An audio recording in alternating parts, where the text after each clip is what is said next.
All right, we got the conference championships, Rams versus the Seahawks. I'm looking for subscribers. Look at the lower right and subscribe. All right, let's get into this. So the Seahawks opened up favored by 1.5. It very quickly moved to 2.5.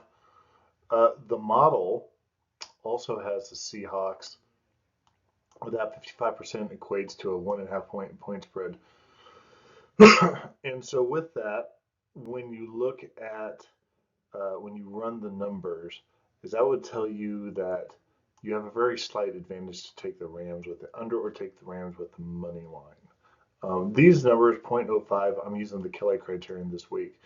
Those are numbers a lot of people would look at to just as soon say no bet, which it kind of just depends on how you feel about a particular game.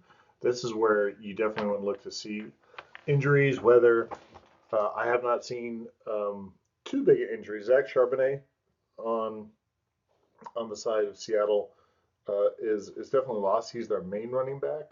Overall, that rush has not been a dominant rush for them. But every team's got to have a good rusher. They have to have a good rushing game, and so if they're missing their best rusher, that certainly is going to impact some of the decisions that they would make, particularly in things like, say, if it's 4th and 3.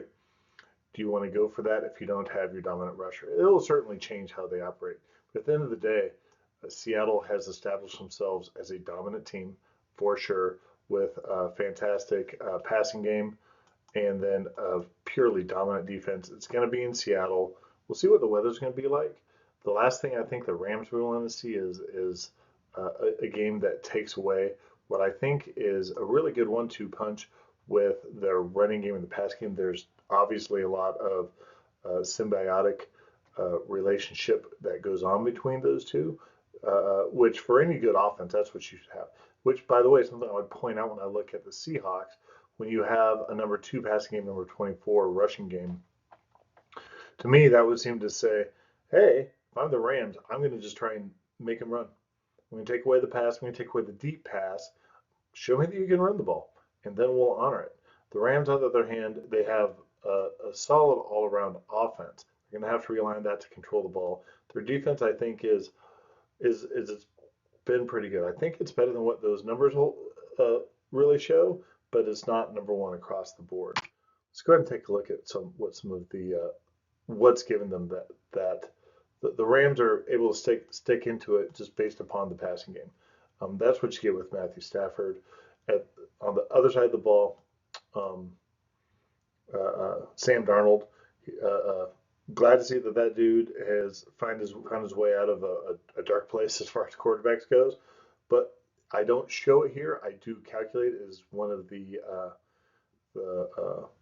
principal variables that I use is sacks that or in interceptions. He throws a lot of interceptions. That's going to be a problem for him. So, but when you come over to it, you definitely see some of this upside for the Rams on their rushing. You'd see a higher average over here for Seattle. And then you see that you look at that 265 over, 254. But if you look at it, 30 yards more passing, it's not just the numbers. When you come over here to the right, I do think Seattle has an advantage in this game. And that's where you see these numbers right here, those high, big pass plays. That says something. When you also look here, you see some more sacks. I think that's because Sam Darnold likes to hold on to the ball. He when Sam Darnold is getting rushed and I mean like in the pocket, forced to throw quickly, he struggles with that scenario. So I see the Rams really probably doing more blitzes, really doing a lot to disguise where they're coming from as well. They want to get him off of his game and get him working. Um, Down here, that was from the previous week. I did not update the available player strength. That's when they're showing that Matthew Stafford wasn't going to be at his best. Matthew Stafford's going to be playing this week, and he played really good this last week. Uh, but when you look at it across the board, um, definitely you can see some advantages here when it comes to the overall receivers. Cooper Cup, I thought played really good this last week. Puka Nakua though, and the tight ends this last weekend. When you watch the way the Rams are willing to pass to all of their tight ends, They play a lot of 13 personnel grouping. As you can see that relationship with running and passing game, particularly the intermediate passing to get those first downs. That's a strength.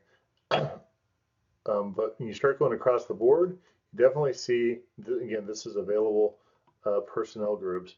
You definitely see that, I would say that they're pretty close. You see a little bit of a difference there in the secondary, but at the end of the day, some of these things are not quite as big as you might think when you consider the roles that the defensive line and the secondary are going to have with that. And when you watch a team like that, is it makes a big difference. The main reason why I use this is to see if I see any big drops from the previous week. Zach Charbonnet is absolutely going to have an impact on this piece right here. Kind of, I'm hesitating here because you also see this as well. You have good players on good teams, and sometimes those players just don't execute. But that is really not the case with either one of these things, with either one of these teams. I think that their top players have been performing really well all season long. You have no reason to believe otherwise. So this will probably be, in my opinion, one of the most outstanding games in the entire NFL postseason play.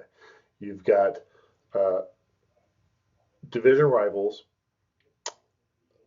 and this will be the third time that they've played, so they've seen each other a lot. They know what they play, they know what they run.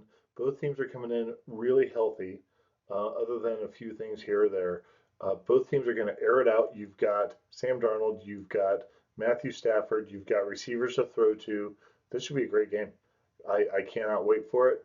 Quite frankly, it's the type of game that if you're going to bet on it, have fun. This is going to be the game to do it. I hate betting on the other on games where they're missing the best players.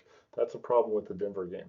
Who the heck knows what's going to happen with Jarrett Stidham with this game? If you're going to lose, you you at least want to see the teams go out with their best players and play well. I think that's what we're probably going to see here. Should be a good one. Again, looking for subscribers. Drop me a note, comments, locate for me. Thanks.